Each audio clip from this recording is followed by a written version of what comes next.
So guys, welcome sa video tutorial natin for today. So in this video tutorial is pag-uusapan natin kung paano ka mag-umpisa, okay, ng UGC content mo or user-generated content, okay, na pwede kang ma-monetize gamit yung affiliate, okay, at the same time, let us say after 90 days, okay, of doing this, okay, na merong guide dito sa Facebook group natin is meron kang chance ma-monetize yung Facebook account mo. Okay? So guys, this video tutorial is gagawin natin from scratch. Okay?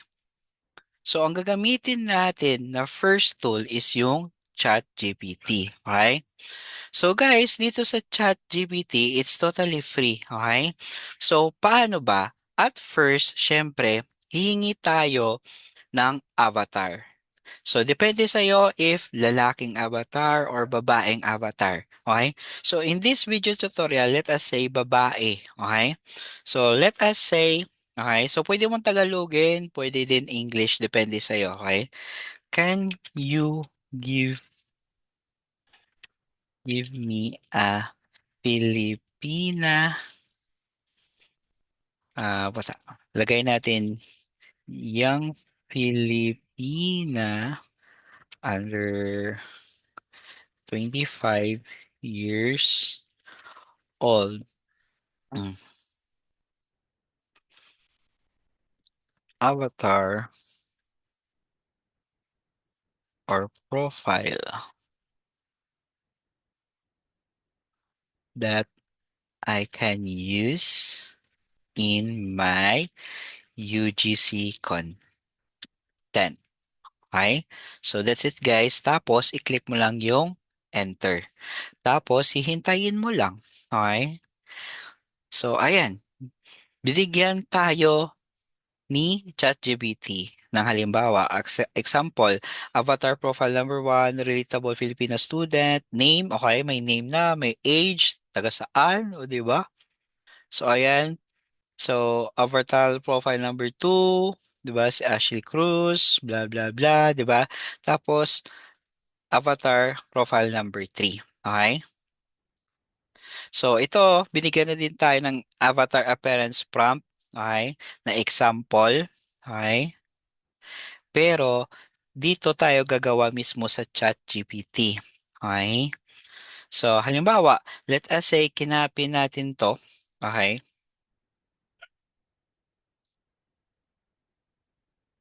Tapos lagay natin, can you make me an image about this? Okay? So ayan, gagawa na mismo si ChatGPT, okay, ng image para sa atin, okay, or profile.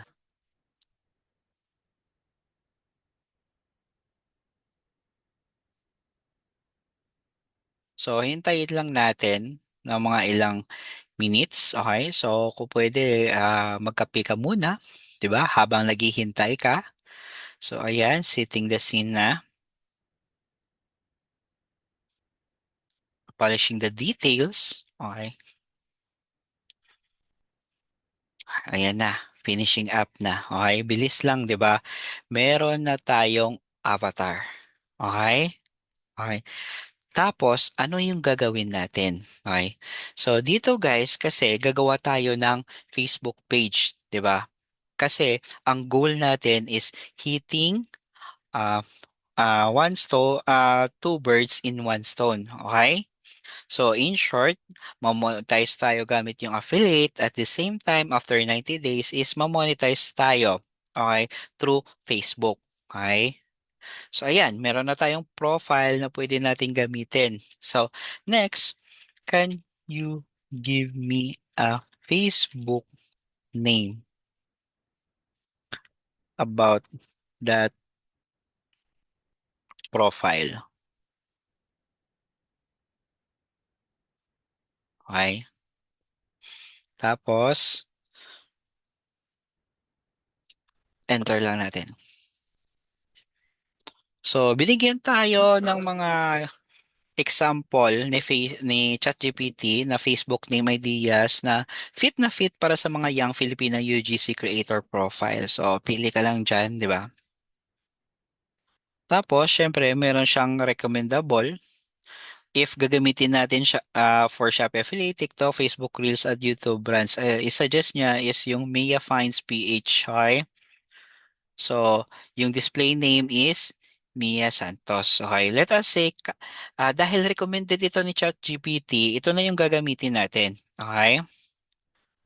So, now guys, hihingi tayo ng you make a cover photo. Can you make a Facebook cover photo for this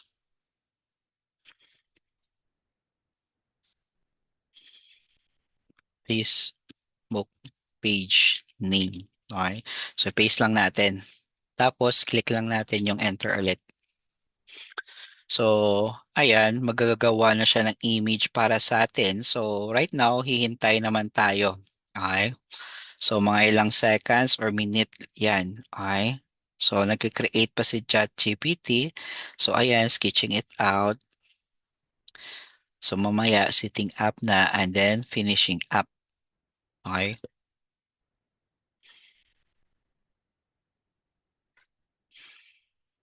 So, habang naghihintay ka, pwede ka muna nang gumawa na kung ano-ano dyan.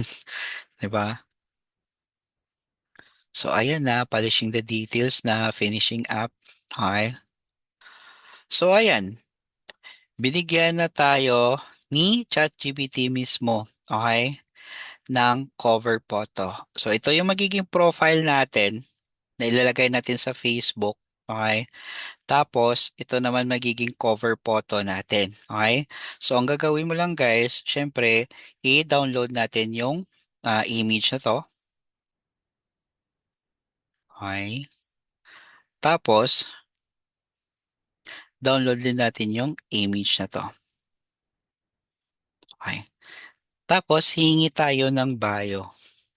Can you give me a Facebook bio about this? So guys, uulitin ko, pwede Tagalog, okay? Pwede English. Depende sa'yo kung saan ka komportable. Okay?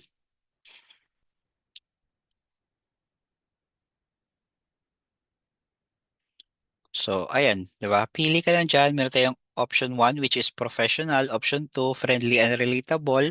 So, option 3 for Shopee Affiliate style. Option 4, best overall. So, depende sa'yo. Okay? Pero para sa akin, para at least relatable lang, ito na yung gagawin natin. Okay? So now,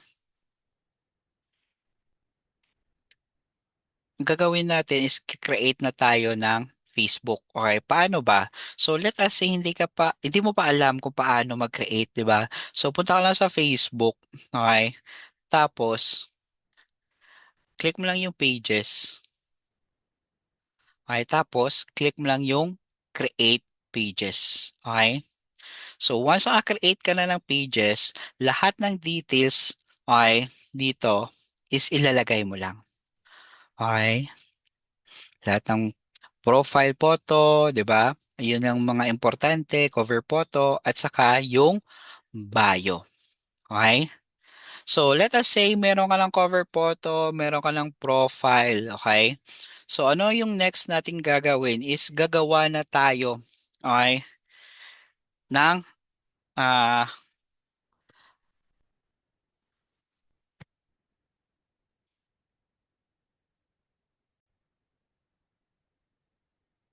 gagawa na tayo ng content natin, yung first content natin. Okay? So first, syempre humanap ka muna, 'di ba, ng ah, isusuot, okay? Or i-recommend ni Mia Finds or depende sa kung ano pa yung pangalan mo, okay, sa avatar mo. Okay? So let us say by this example, add tayo ng photo ni Mia. Okay? Tapos, syempre, yung items. Okay, let us say pasusuot natin na items. Okay? So let us say ito yung item na gusto mong ipasuot sa kanya. Okay? So tapos, yung gagawin mo dito is sasabihin mo lang kay ChatGPT, can you make my avatar wear the dress in her room in realistic 1:1 ratio image. Okay? Para mabigyan tayo ng image na sinusuot na ni Mia yung dress na yan. Kasi gagamitin natin yan sa paggawa ng video. Okay? So click mo lang yung enter. Tapos hihintayin mo lang.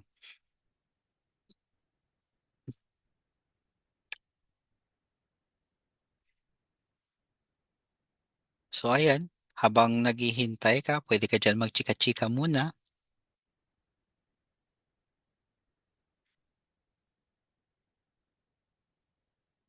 So making the first drop na tayo, malapit na. So just seconds or minute lang talaga yung hihintayin mo para sa creation mo ng image. Okay?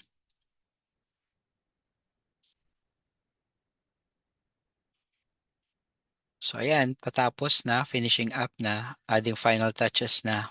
Okay?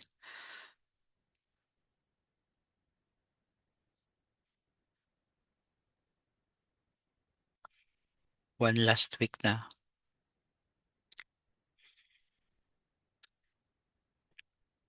So ayan, pinapili tayo kung ano yung image, okay, na gusto natin, yung image number 1 or image number 2. So depende sa iyo if saan diyan yung mas nagustuhan mo na gamitin. Okay? So by this example, let us say ito na lang yung image number 1. Okay?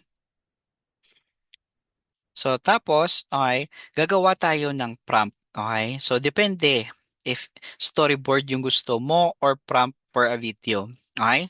So let us say, can you give me a prompt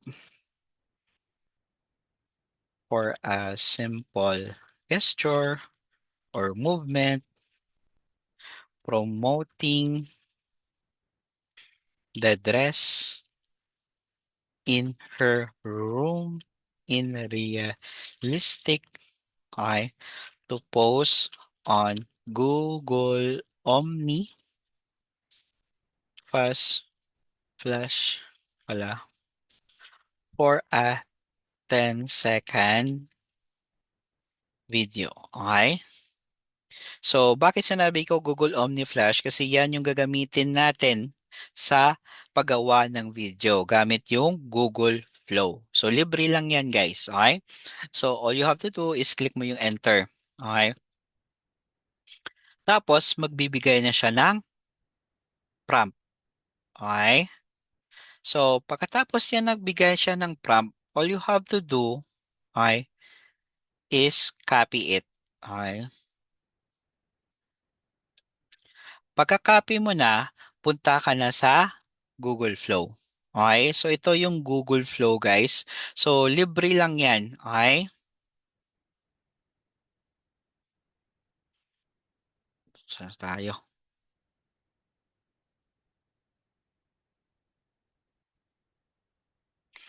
So, now,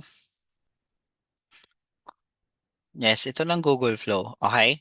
So, let us say, bago ka pa lang or first time mo pa lang gamit yung Google Flow, all you have to do is click yung new project. Okay? Tapos, pagka-click mo ng new project, so, ang gagawin mo lang is mag-upload ka ng image. Ilagay mo yung image, okay, na ginawa mo. Kagaya nito. Okay?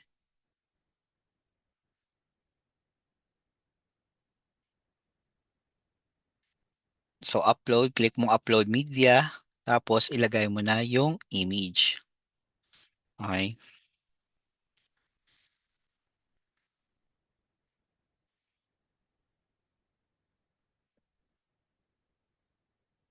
So, hihintayin mo lang once na-upload na. So, add to prompt mo lang. Click mo add to prompt. Okay. Tapos, ilagay mo na yung prompt na kinopy mo sa ChatGPT. Okay. Tapos dito guys, click mo settings. Pipiliin mo is 9:16. Okay? Tapos 1 lang. Dito o 9:16 din. Tapos isa lang.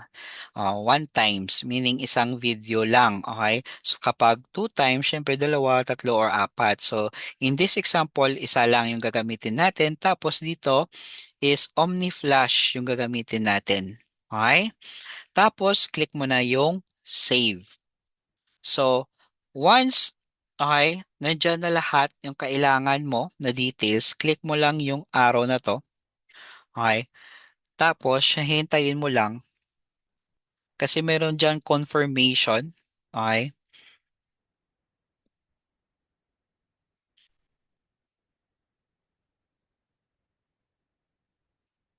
In a few seconds lang or minute, guys. Okay?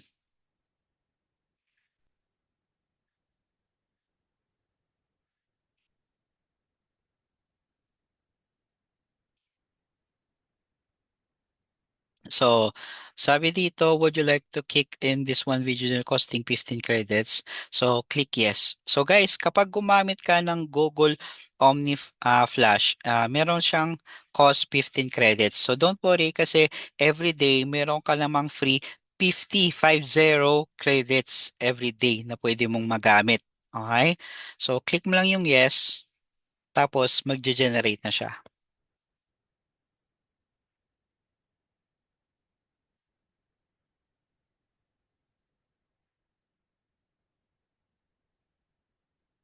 So, hintayin mo lang.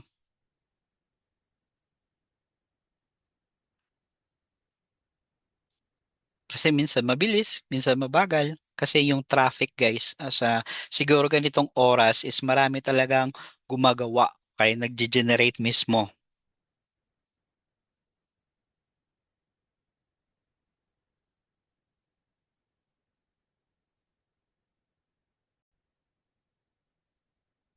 So ayan guys, meron na siyang na-generate na video. Okay, so play natin. So ayan, as in makikita mo guys na parang totoo talaga yung AI na nagawa natin. Okay? So, the best part dito is pwede natin i-adjust, di ba? Depende sa atin or mag-add tayo ng clip. Okay? Pero right now, ang goal natin is makagawa ng video. So, pagkatapos, click mo lang yung download. Okay? Once na gusto mo na siyang i-download. Okay? So let us say na download na natin, no?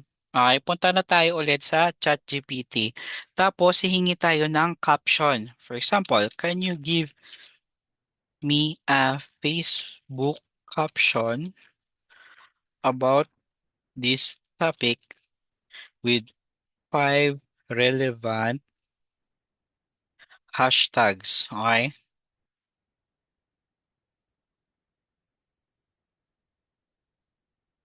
For a Facebook reel. So click enter. Tapos ayan, meron ka ng Facebook caption. Okay, hindi ka na mag-iisip kung ano pa yung caption na ilalagay mo. So guys, kapag nagamit mo to yung method na to, especially na natutunan mo ngayon, hindi ka talaga mawawalan pa ng caption at saka hashtag. So all you have to do is i-copy mo siya, di ba? Tapos, i-paste mo siya doon sa Facebook page mo. Okay? Tapos, syempre, kapag bago pa lang yung Facebook page natin, remember this guys, maglagay ka muna ng isang content kada araw. Okay, para hindi ma-flag yung content mo as spam content. Okay? So the first 30 days, ang goal mo is makapag-post ng isang content taga-araw. Depende yan sa'yo if puro picture yan, puro reels yan. Pero I suggest reels talaga para ma-warm up na. Okay? Let us say after 30 days na warm up na yung account mo, syempre, ipapakita na mismo ni Facebook. Okay? Sa mas maraming tao yung content mo at mas maraming reach talaga kapag Facebook Facebook Reel yung ginamit mo. Okay?